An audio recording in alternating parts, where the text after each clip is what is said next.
Hello, everyone, and welcome to Build's Character. I am joined by our amazing human being, I think, Lauren Urban, who is I our thought it was a community manager. dragonborn. I'm sorry.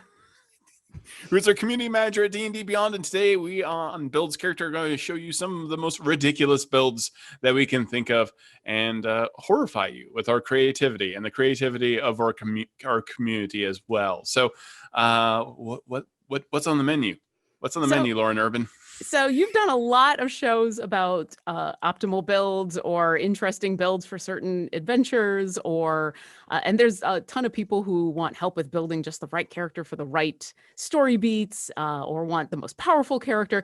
These are not any of that. These are not necessarily bad characters, but they're ridiculous. They're funny. They have a concept in them that is just amusing or, just ridiculous in general. They all work. They are all legal, essentially. You can build them all with the basic rules. They don't require any homebrewing. They don't require any magic items. It's just putting together fun things and making the D&D ridiculousness happen, because why not?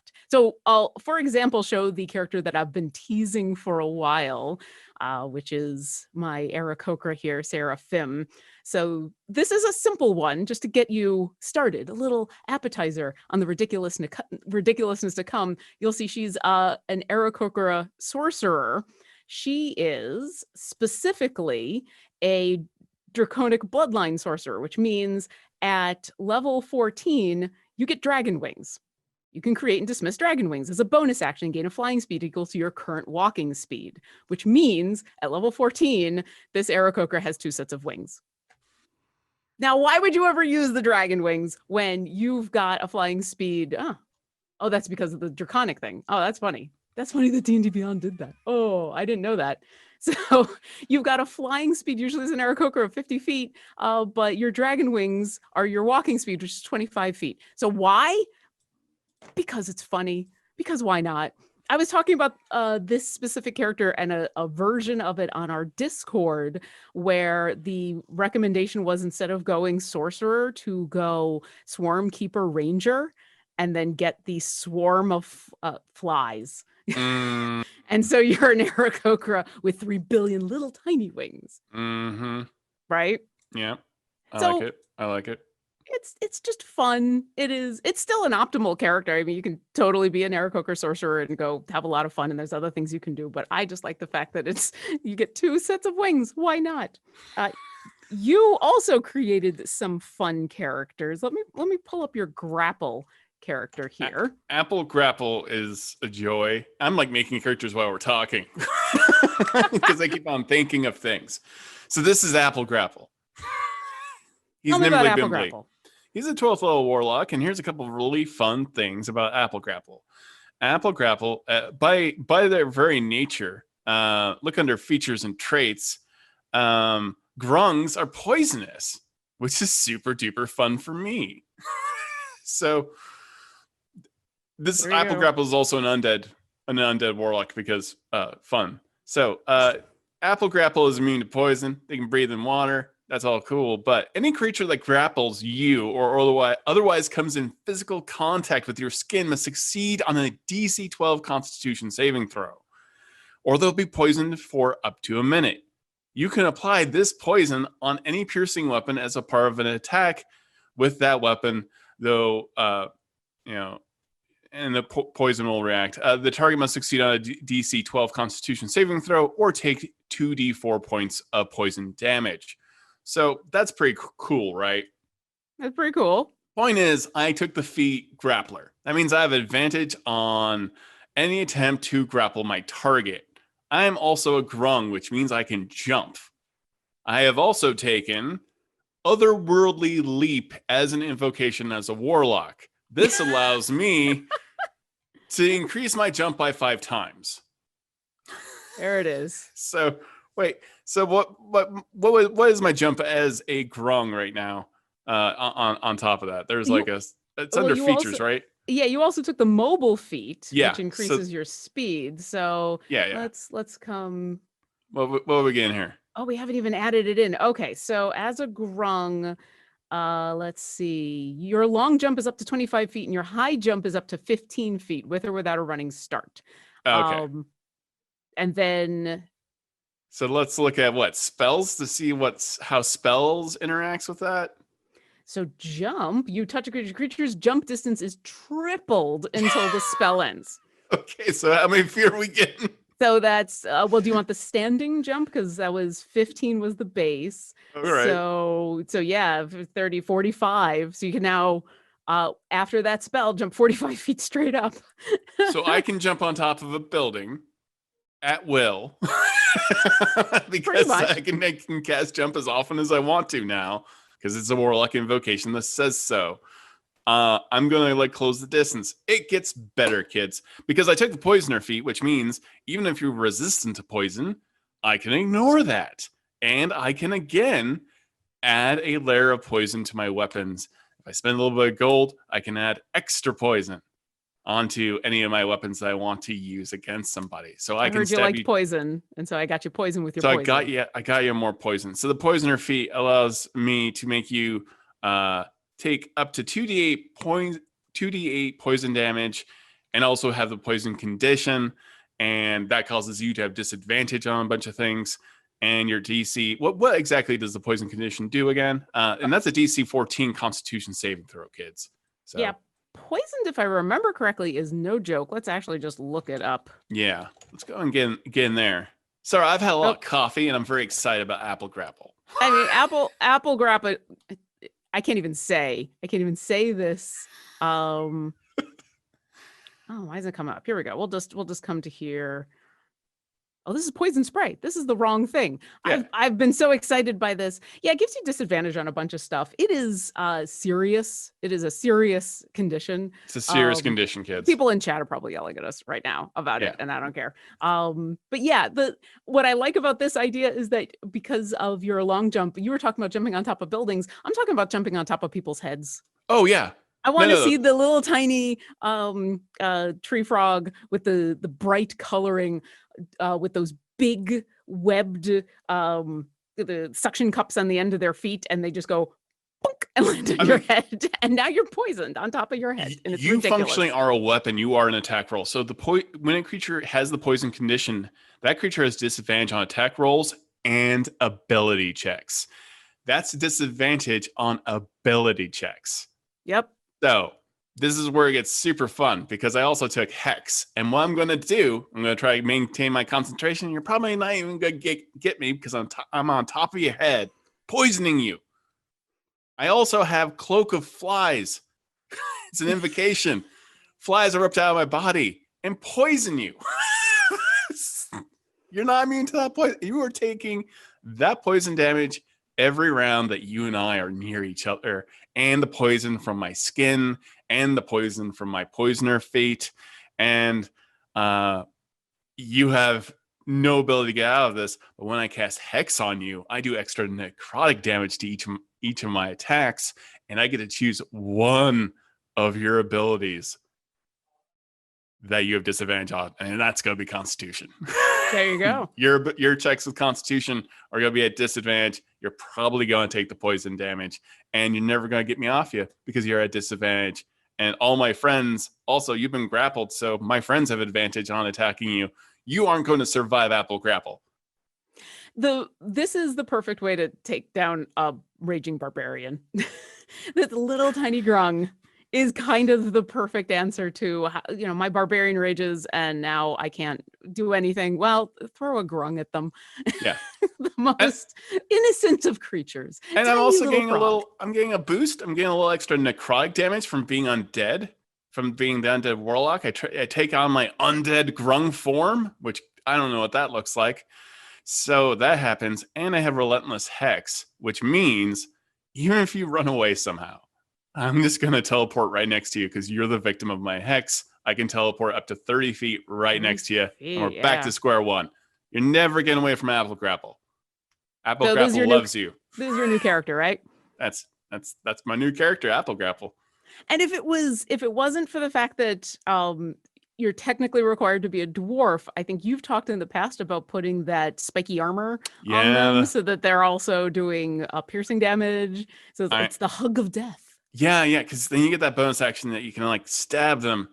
But I was kind of like, well, yeah, that is doing a little extra poison damage. But having that cloak of flies, and can you look right now and see what the cloak of flies feature does for me right now? Once per short rest, as a bonus action, you surround yourself with a 5-foot aura of flies that grant you advantage on intimidation checks, but disadvantage on all other charisma checks. A creature that starts its turn in the aura takes 2 poison damage.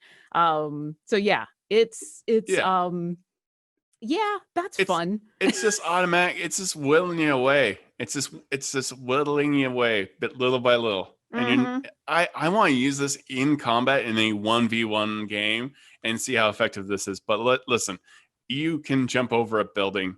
You can jump at any target. They're never getting away from you. They're going to get poisoned again and again and again, and they're going to hate you. I think the practical applications of this character are not necessarily that you're doing you're doing constant poison damage. And it's cute. It's the most adorable of damage, really. But because of all of the disadvantage and because of the poison, being able to do that against a target that would normally be incredibly difficult to take down, so that your friends who might struggle with doing damage can now lay on damage. And because they've got disadvantage to a bunch of stuff, if your friends have advantage, that's helping your rogue, that's helping a lot of people. So this is good ridiculous. Thank you. I care about this character a lot. I can tell. All right. Well, we're gonna move on to something ridiculous in a different way. So I did ask the community if they had suggestions for some of their favorite ridiculous characters, and this is from Anath, who submitted this. I mean, first off, Aarakocra, yay! So this is specifically mixing 2 different concepts. They said one is getting as many cantrips as possible, and to also be kind of an Aasimar without having to actually be an Aasimar. So. This fun character, this 4-level warlock, 1 sorcerer, 1 cleric, as you can probably see by the number of cantrips, they have a lot. Specifically, they have 21 cantrips, which is a fun amount of cantrips. I thought, I like this concept. I wonder how ridiculous we can go with this. And so, because Anath has created a character that is still relatively viable and reasonable, and especially at low levels, having access to that many cantrips is incredibly useful. But we can go a step further.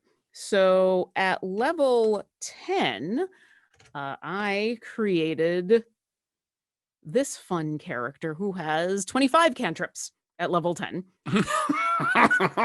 God, freely eat your heart out. Oh, we're not even there yet. So at level 10, this is a forest gnome, which gives you the minor illusion cantrip, a divine soul sorcerer 1, which gets you 4 cantrips, a celestial warlock 3, pact of the tome, which gets you a bunch of cantrips, a bard 2, a wizard 1, an arcana cleric, which also not only gets you cantrips you can choose, but it comes with a cantrip, and a druid circle of the land.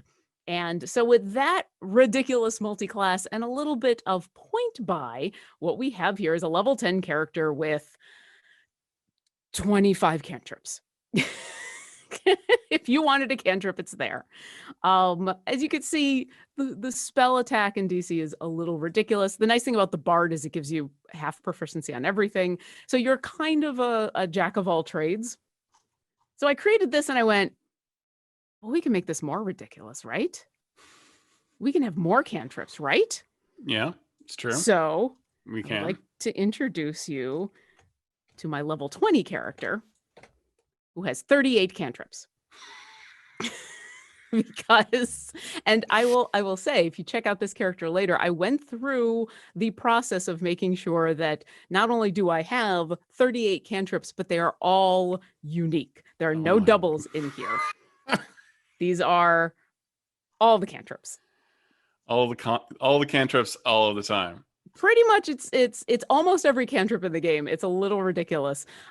So what does this character do? Well, we made them a water genasi because why not shape water? It's got a lot of the same features as our other character. I also added in a rogue arcane trickster up to level 3, a artificer level 1, and then 2 feats that help you a lot in this, which are pretty obvious, which are spell sniper, which gets you a cantrip, and magic initiate, which gets you a cantrip, which gets you 2 cantrips. Sorry. So if you would like to be that character that just never has to worry about spell slots ever, if you would like to be the because a lot of the damaging cantrips get more powerful as you level up. So you can still do some stuff. But when you think about when people say, what is the spell that you wish you had in real life? A lot of the spells people want all the time, they're cantrips. They're things like prestidigitation, minor illusion, mending, message, mage hand. So you can basically have them all. And then you get, some other fun slots too. I haven't picked spells for the rest of them because I don't care about other spells. I've got 38 cantrips. Why not? So yeah, that's my ridiculous character of level 20 cantrip master. I haven't come up with a name for them yet. We'll figure. If you have a suggestion for a name, let me know in the chat. But let's go back to one of the ones that you created. I saw there was Shadow the Kobold here. Shadow the Bold. This is not as crazy as this is all happening on the fly. So Shadow the Bold, he doesn't like light, so he's a shadow sorcerer, and he likes to have friends. So the whole point of this kobold is he likes to use like Shadow Blade. He likes to be in the darkness all the time, but especially he likes to summon his pet dog. He's a good doggo. He's a Hound of Ill Omen. Oh. And the Hound of Ill Omen technically has the same stats as a direwolf, which has pack tactics. That means that when you're near it, it has advantage on all of its attack rolls. This also means because you're a kobold and you have pack tactics, you have advantage on all your attack rolls against somebody. And the person who's the victim of the Hound of Ill Omen has disadvantage on their saving throws when you target them with your spells. So I sense a theme here in the characters that you like to create. I'm not just going to be really powerful. I'm going to make you have disadvantage on everything. And I'm going to be cute while doing it. I mean, why not, right? Why not? Yeah, you're just, and also you can cast darkness on yourself. If you really want to, you can just cast darkness, and then you're already getting advantage from that. They're not getting away from advantage. Doesn't matter. Advantage is going to happen. It could just be you and your pet doggo, and you can even ride on top of your Hound of Ill Omen, maybe. Probably not, but I'd like to think that you can. I don't know what turn. Well, can you click on Hound of Ill Omen? What turn does it act? Is it at the end of your turn? Target one creature. I think you have to press on it. Well, yeah. Let's see. Appears with a number of temporary hit points at the start of its turn. Roll initiative on the Hound on its turn. So you roll initiative and it has its own initiative. Well, it's got its own initiative. And it attacks one target that you've determined relentlessly. So actually, you don't have to be commanding it to do really anything. You could ride your Hound of Ill Omen. Yeah, but why ride because then you're using movement to get on top of a hound. When you can target one creature you can see within 120 feet. So just be like, Fido, sick him, and then 120 feet later. Yeah. And plus, you got Shadow Blade, and that gives you advantage in dim and dark light as well. It's just it's Mr. Advantage. So that's Shadow the Bold. Aw. And then is Shadow the Bold, tell me that he's one of those brightly colored kobolds, so that when he's not in dim shadow, he's this. I think he's a sparkly kobold. I think he's like, got diamond skin. Absolutely. Or emeralds. He's shimmers. He's like Twilight. He's just like Twilight.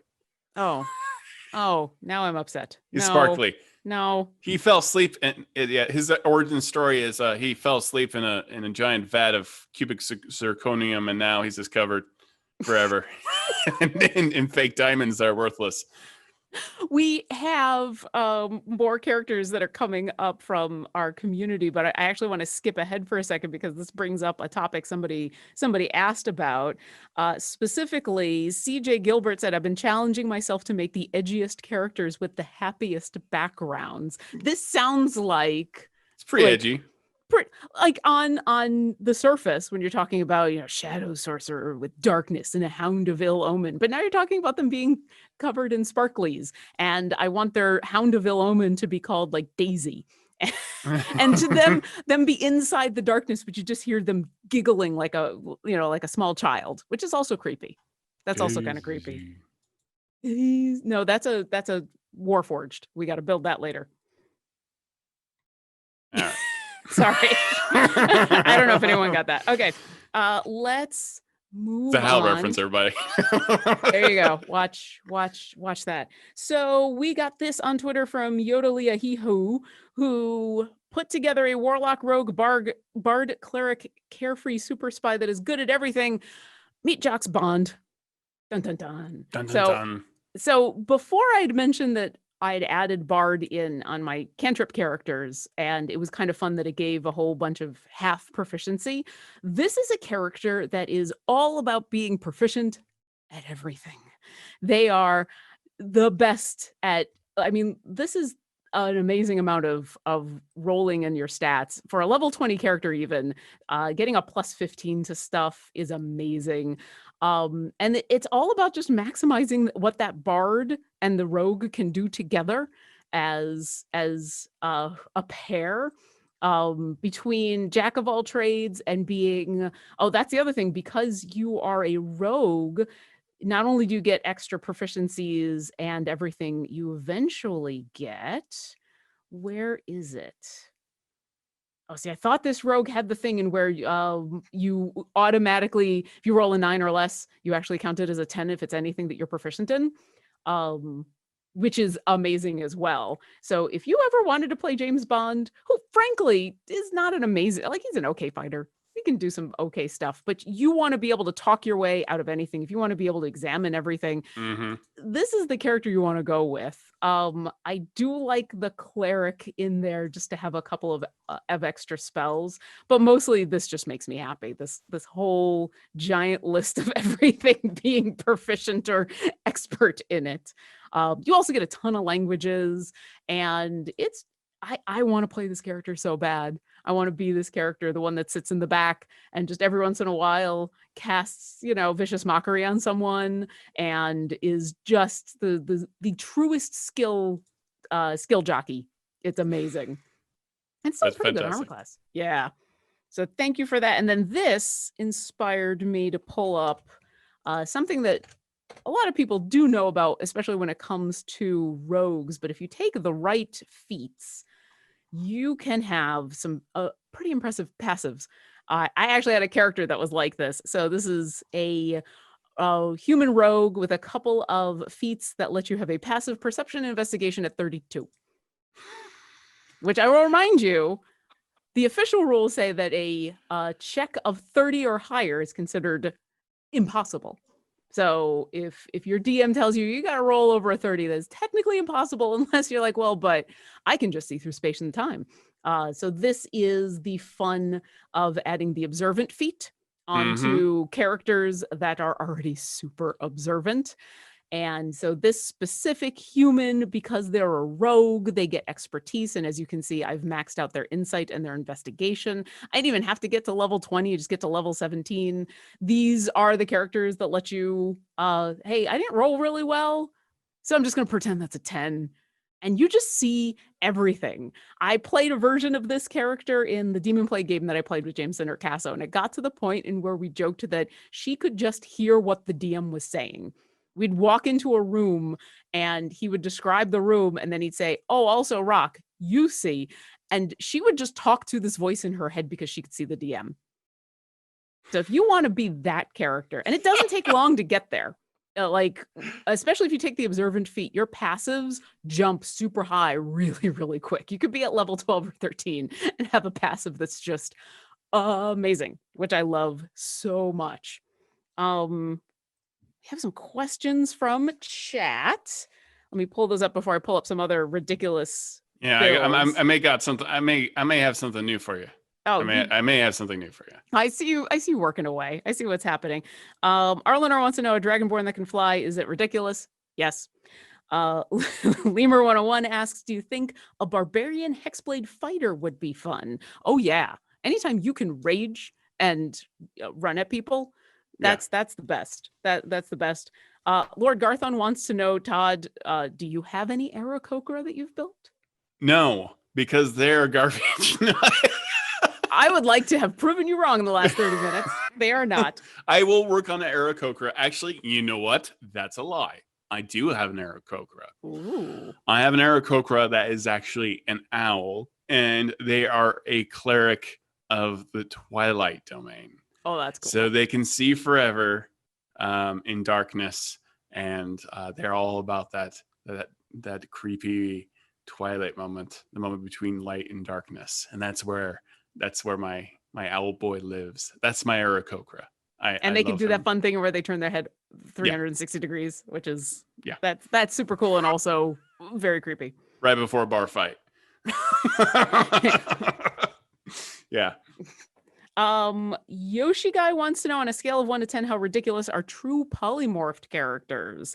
Yeah, so I've got a build coming up a little later that versions of it involved true polymorph, but I was trying to avoid getting into too much of that. But once you start talking about true polymorphing a character, that goes into a whole other level of ridiculous. But here's the weird thing about true polymorph. Can't you get rid of it with Dispel Magic? Yeah, I think so, yeah. Yeah, isn't Dispel Magic like a 3rd level spell?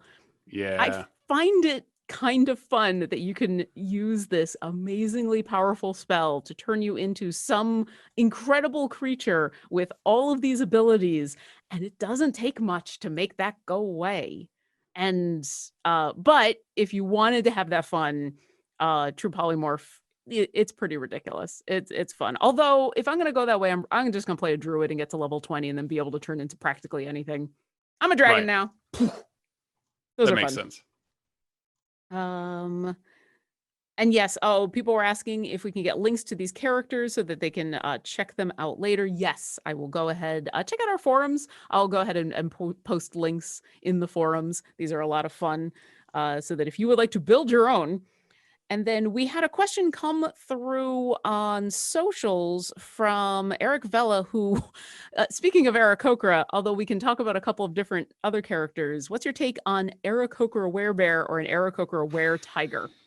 Or if we don't want to talk about Aarakocra, basically any of the humanoid PC races that can get lycanthropy, which includes things like Loxodon, Warforged, some pretty ridiculous. All right, you now have lycanthropy. What actually happens? I mean, Tabaxi, the werewolf, is just an existential nightmare. Isn't that just a werecat? Yeah, but you're turning into a dog. So like, are you chasing yourself around? Like, what happens? Like, I don't know. What does a cat look like when it turns into a werewolf? I guess I just assumed they turned into a werecat, but yeah. It turns into a dog. Oh, well, if they are bitten by a werewolf, but they could also be bitten by a werebear. That's true. Yeah, werebear. I think Aarakocra werebear is everyone's surprised. Aarakocra flies too high above the clouds, sees the moonlight, changes into a bear, and a bear plummets and dies. Literal drop bear. This is a character that lives long. You have to aim very, very closely. You have to be the correct drop bear. Or you're a tabaxi that turns into a were-rat, and now you're the opposite of the werewolf. Oh, wow. And then all your friends are trying to kill you. Yeah. Or are you trying to chase yourself? Yeah, there's a lot. It's a lot confusing. It's a lot confusing. So my favorite part of looking this up was I found because I actually went looking for rules. I was like, all right, sage advice, Jeremy Crawford, give me something. Tell me you talked about how this actually works. When the centaur first came out as UA, and I think the centaur now is also a fey creature, so it doesn't actually work with the centaur, but when it first came out, it was considered a dual creature where it was a fey and a humanoid. And Patton Oswald tweeted at Jeremy Crawford and said, hey, if a werewolf bites a centaur, what happens? I encourage you to just go through that thought experiment. Look for that tweet. It's amazing. Also, I kind of want to do that. It gets into some weird ideas about what a centaur actually is. But yeah, we had Warded Hawk on Instagram said they made a tabaxi monk that could run twice the speed of sound for one turn. Yep.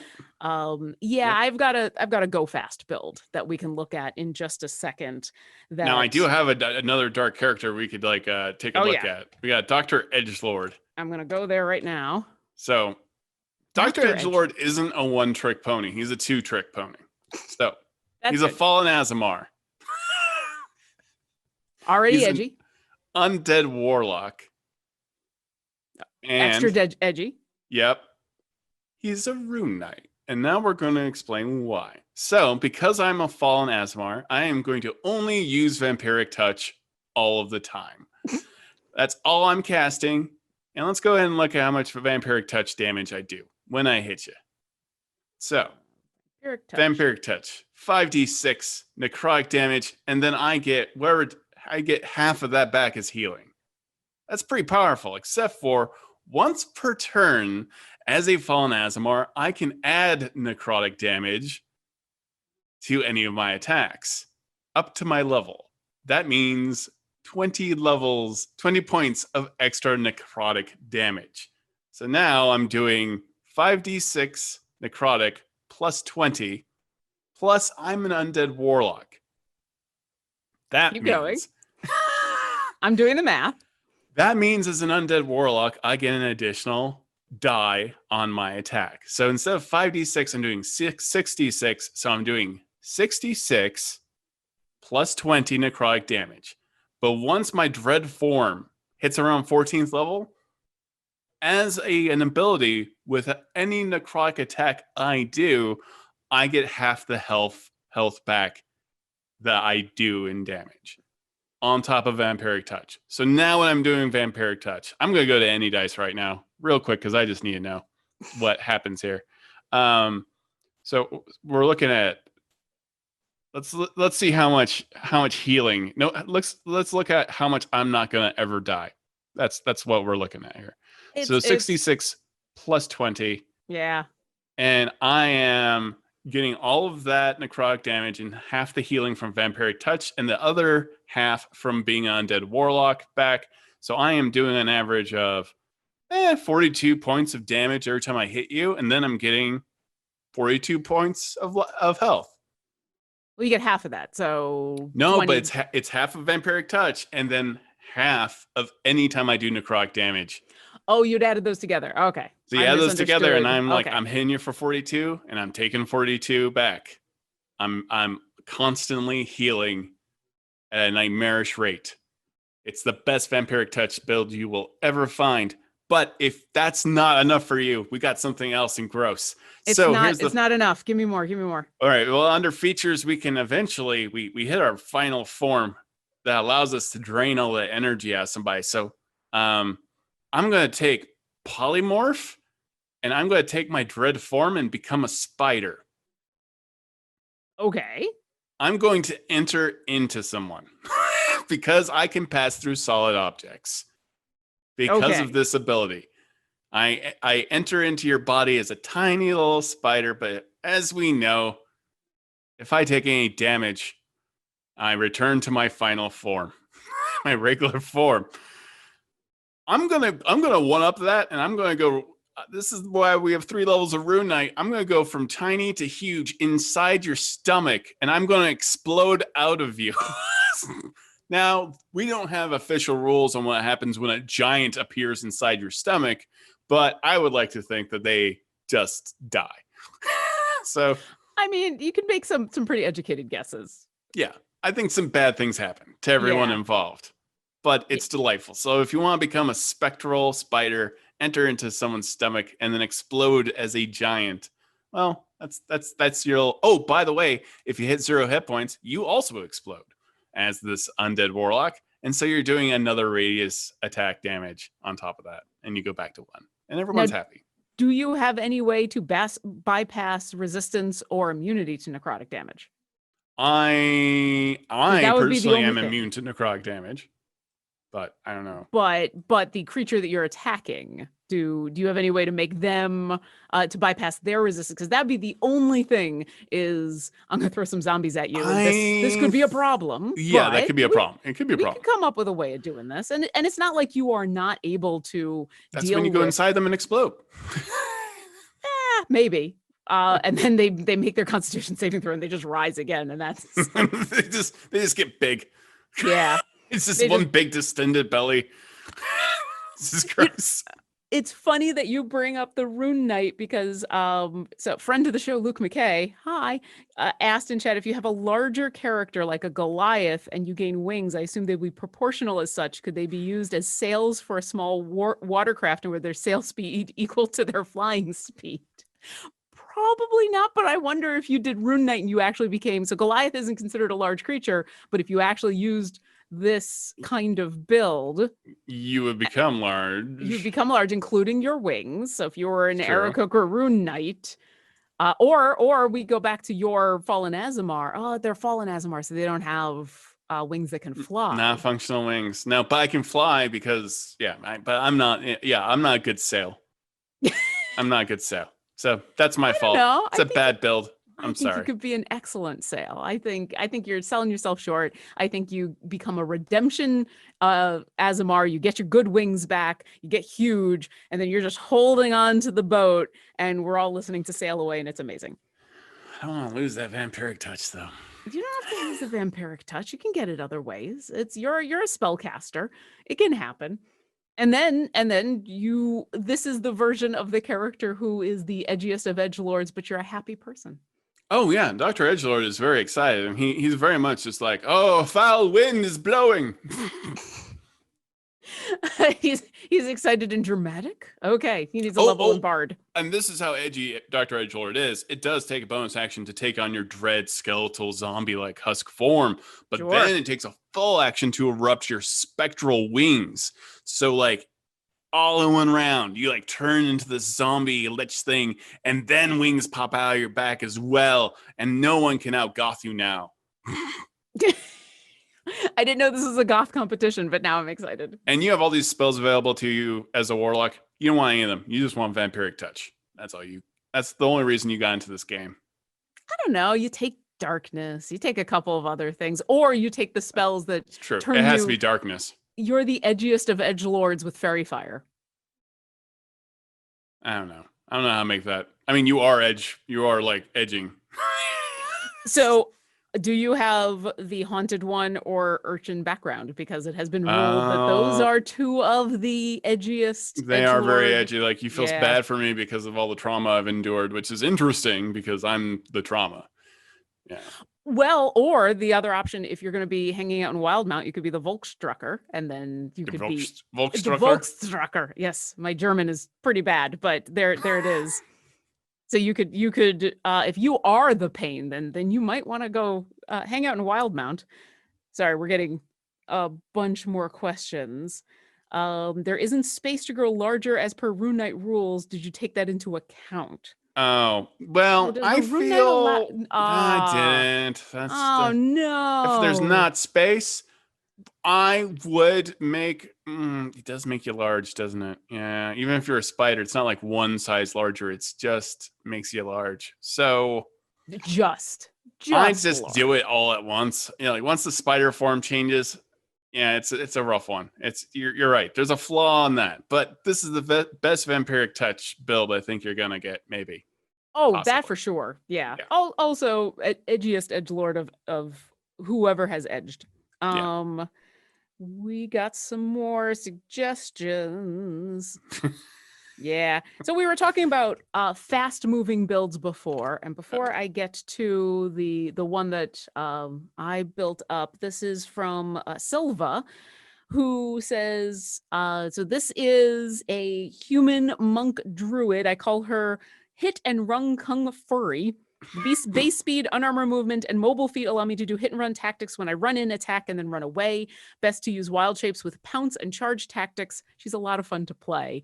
And yeah, this is another example of kind of a ridiculous build that's super impressive because of the amount of speed that you can get. I mean, look at this character's walking speed already. And then I love the idea of changing into a creature that can pounce or charge, and then using your monk abilities to help, because it does work with wild shapes. I looked it up, and you just get all of those bonuses. So turning into a panther and charging at somebody it just sounds super fun. And then being able to run away, because why not? Why would you want to stick around? Because you've got, I think, you got the mobile feat, and you don't provoke attack of opportunity. So you literally pounce out of nowhere, attack, and then bye. And you move so fast. Who can catch you?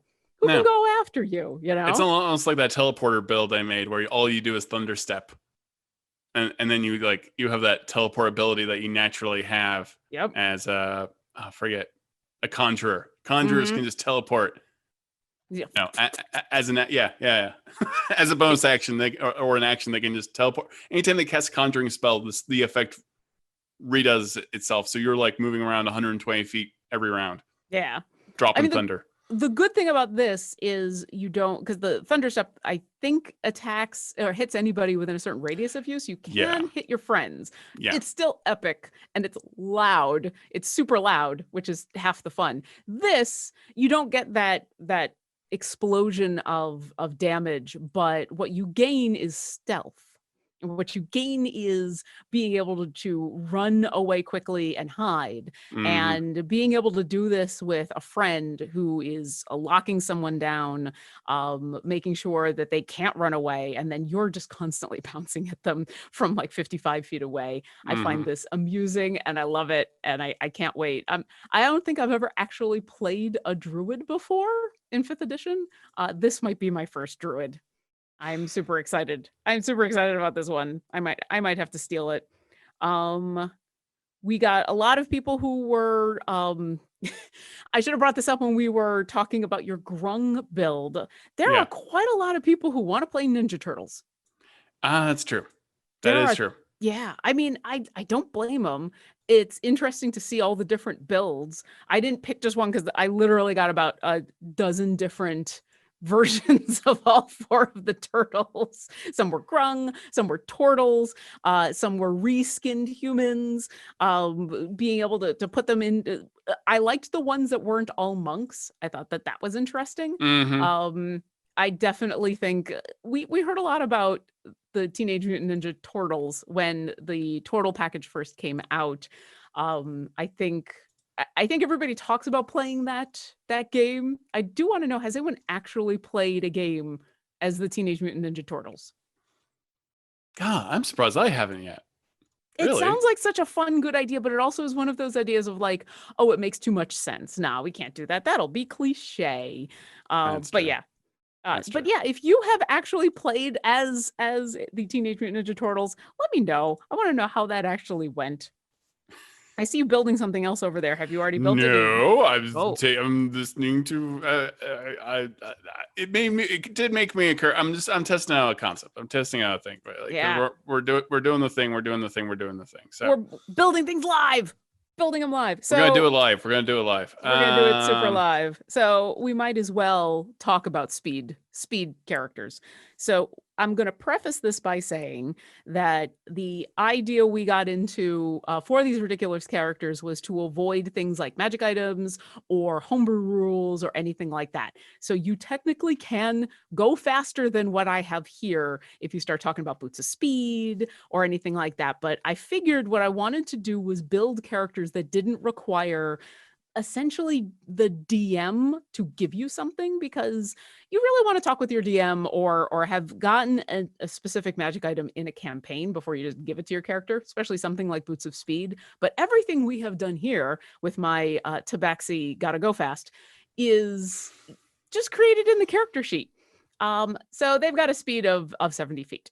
Their walking speed. They've also got climbing speed of 60, which I find funny. We can actually make it better. So that's our base, which of course comes from being a monk.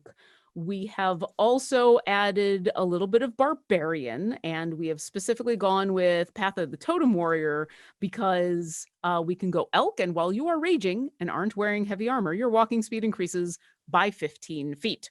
So that gives us 85. And then we've added blade singing onto our fun here. I mean, when's the last time you've talked to someone who's been a blade singer? But there's reasons you want to go for it. Here we go. Wizard, specifically blade singing. If you start to do the blade singing dance, and specifically you're supposed to be an elf or a half elf, so I'm kind of breaking the rules a little bit, but you're not really going to lose too much here. Basically, I went to Baxi just to show you a fun thing you can do. So when you start your blade song, you gain a whole bunch of stuff, but specifically your walking speed increases by 10 feet. So you start to have fun with your sword. You are raging. You now 85, 95 feet in your movement, basically. So that's a 95 base, which means 285 feet a turn. Because as a monk, you can move and you can dash, and then you can also dash as a bonus action. So you can essentially move 3 times, which I did the math and is about 32 miles an hour. And then the reason you go tabaxi is because once you can double your movement. So for 1 turn, you can double your speed, which means you're moving 570 feet a turn. And then the reason you go fighter is so that you can action surge. So this character, without anything else, just innately can go 665 feet a turn. Now, there's consequences, like the feline agility. After that, you can't move the next round, and some other stuff. But you can move faster than anything. And then if you want to get even more ridiculous, you take long strider, and then that increases your feet, your movement by 10 feet. And so you can go 705 feet in a single turn if you action surge, if you double move and dash and do the whole thing. So who needs to fly? Yeah. I mean, really. It's ridiculous. And it works pretty well. It's still, the barbarian rage helps you out a lot when you're a monk. It's all unarmored stuff. You're basically taking the fighter just to get action surge, which is why you've got 2 levels of fighter. So it's not going to help that much, but second wind is helpful for when you do get hit, because every once in a while that'll happen. But yeah, it's having that kind of speed. There's comparisons to Aarakocra. Aarakocra can go faster on a regular basis, but you factor in the tabaxi being able to do that double move in one turn, and it gets a lot of fun. Let's see, we got some more questions. 6-Foot Squirrel wants to know, what's the most ridiculous bard build you've ever come across or played? So, I mean, that James Bond build from earlier was amazing. I have heard about a lot of bard builds who are pretending to be other characters. So it's less about the mechanics being ridiculous and more about, I'm going to be a bard and my deception and my persuasion are so high that I can convince you that I'm actually an artificer, fighter, cleric, something like that. So that kind of goes back to that, just being able to tell people you're one thing when you're not. I advise you to be careful if you're going to go that route. Obviously, the DM needs to know, but also be careful with your players. You need the right group to play that kind of character in if you're going to try to pull one over on them. Lord Garthon wants to know, would you consider a Drow Celestial Tome Warlock? With the feat you can go, you can do all the extra spell castings. That's true. Yeah. Ooh, Drow would be a lot of fun. And also Edgelord. Yeah. Todd's just too busy building something else. I can see the look. I've sent something. I haven't figured out the math of like, well, what did I do to cause this thing to happen? We're gonna come full circle. We're gonna go back to Apple Grapple. We're going back to where Apple Grapple. So real quick, I'm gonna break it down for you. Break it. We are going to go Barbarian Grung, Path of the Beast. Now this means that am I immune to poison as a Grung? Real quick, I know this one's on the fly. Let's take a quick look. Racial traits, poison immunity. Okay. I mean, it makes sense. Your skin is poisonous, so That's why wouldn't you be perfect. immune? So when I rage, I'm going to go ahead and choose to maybe like put the poison on my teeth or my claws, because they are weapons, because I form teeth and claws, or even a tail with a barb on it, and then I coat poison on that, right? This gives me like a 10-foot reach when it comes to the tail. If Let I'm me using my ask. claws, I can use a bonus action to like hit you a second time. I But got to go know ahead. though, before we go too far, do you really need to coat your teeth and claws and tail, or because they're part of your body, They are part of your when they body. grow, are they not also poisonous? Are they not automatically poisoned? So that's a good question for your DM. Or you could add like a little extra poison, a little extra on that Just same attack. Yeah, a little bit more poisoner feet stuff. So you got them grappled. You have advantage on strength checks and everything because you're a barbarian. You're raging. You're on top of them. You can even choose to bite them and get health back while you're poisoning them over and over again. Now they don't have disadvantage on their Constitution saving throws necessarily, but you get one of the options to increase your ability to do different physical things when you're part of the barbarian path of the beast. So I chose athletics, and then I chose jump. That means when I make an athletics check, you're all about that grung movement, aren't you? Yeah. I can add my strength athletics check to extend my jump by number of feet equal to the check's total. Now I chose a UA feat that gives me expertise in athletics. I'm also a barbarian, so I have a +7 in strength, plus my expertise. For some reason, it's saying +19. I'm just telling you that's what it's telling me right now. So I'm adding that to my jump, and I could get like, who knows, like 30. I just rolled a 30. That's 30 feet plus my regular jump as a grung bonus. So already I'm just doing I'm covering as much distance as if I had the jump spell on me. And I'm on you, and I'm eating you, and I'm poisoning you. And then you're basically a face hugger. Yeah, now you're a face hugger. You're the alien face hugger. You're gonna hang out in a fake egg, and then you're just gonna. I'm just gonna hang out in a fake egg. In fact, I'm gonna have an egg, a stone egg, and I'm gonna ask. Maybe I do. Maybe I build a cocoon, right? And then I have someone catapult me at my target. Okay. Right? They cast catapult. And you're the egg that you're in. Probably the egg I'm in. Okay. This depends on how the DM feels about this whole scenario. I don't really need that. I can already jump there. But if you want like that surprise factor, that's pretty great. And on top of this, like I'm raging, so I've got improved critical. I've got improved melee damage. I'm doing poison damage. I got my reckless attack. I got danger sense. I'm like Spider-Man the Frog. And also, this is definitely the grung build you go in, because the other one that you built was the debuff buffer. You're doing some damage, and it's all poison damage, but it wasn't necessarily an overwhelming amount. This is the character you go for. You lose some of that poison damage, but you gain back in just raw output. Horrifying. Yeah, right. Yeah, you now have a raging grung on you. Mm-hmm. Yeah. And also, when you bite somebody, you can improve your fellow companions. They also get this kind of primal rage seeing you attack, so they almost become kind of lycanthropes themselves. On top of all of that, so that's what I got. I want to pull up real quick the actual grung rules, because they're kind of an alternate thing that your DM can do. Mm-hmm. That is, it's not just regular poison. Where there's a grung. There you are. Because depending on what color grung you are, you do different things with your poison. Oh, what? Yeah. It might not be. Oh, it might be in the grung creature. That's probably what I'm thinking of, because it's not part of. Oh yeah. Yeah, but yeah, each grung creature has different stuff. Now, how do we get the grung if you're on D&D Beyond? That's not in the player's handbook or anything like that.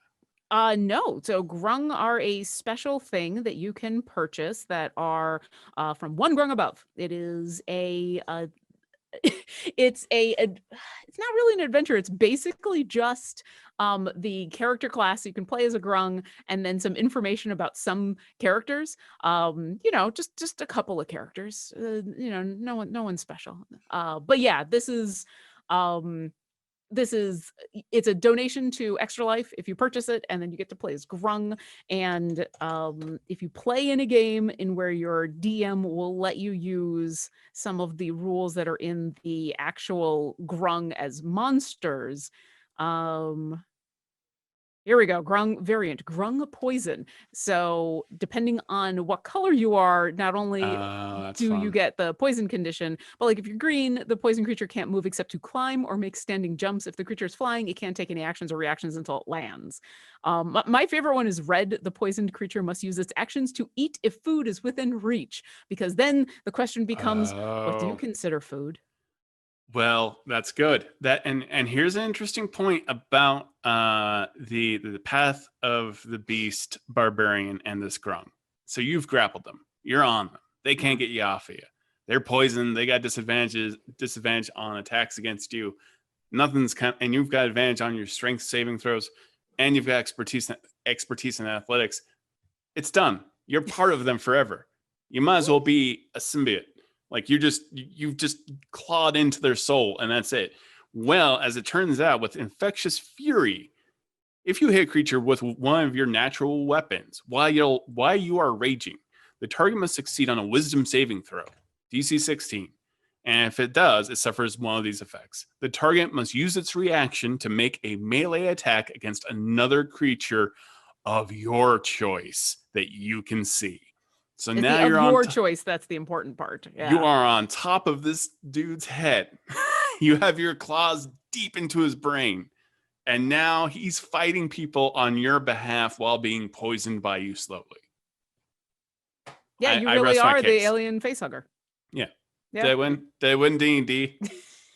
I don't know if that's how that works, but I fully expect to see this character at some point in a game that you are in, and I'm excited. And everyone, I apologize. I've had 2 cups of coffee, and I'm very excited about Grung. Yeah, we will post links to all of these characters. Check out the forums. Check out our Discord. We'll post all of the links if you want to take a look. If you want to make these characters yourselves, as I said, almost all these characters are, if you just have the character, the race, and the class, you can go ahead and make them. This doesn't require any homebrewing. This doesn't require anything special. It just requires you to have the stuff and the time to go through and add 30 some odd cantrips to a character. So many cantrips. All the cantrips. That's a character I'm going to play at some point. All the cantrips, every cantrip. Captain Cantrip? Pretty much. That's your hero. That's your superhero name. You have literally something for everything. Exactly. I am a jack of all trades cantrip master. And they all scale. They all scale. Swiss Army knife. Yep. Thank you, everyone, for going on this ridiculous ayahuasca trip of a builds character. This has been lots of strange creatures. Thank you so much, Lauren Urban, for bringing your own weirdness to the table, and for everyone who allowed us to show off their homebrew as well. Not their homebrew, but their weird character ideas. I'm terrified of how many wings the Aarakocra has. I feel like you're a dragonfly at that point. Yeah. So many wings. It's so much fun. Yeah. And definitely if you create something, maybe it's optimized, maybe it's not, but it's just ridiculously fun, go ahead and share it with us, because I always love seeing that kind of thing. Awesome. All right. Thank you, everyone. Have a great weekend if we don't see you, and take care of each other. Bye.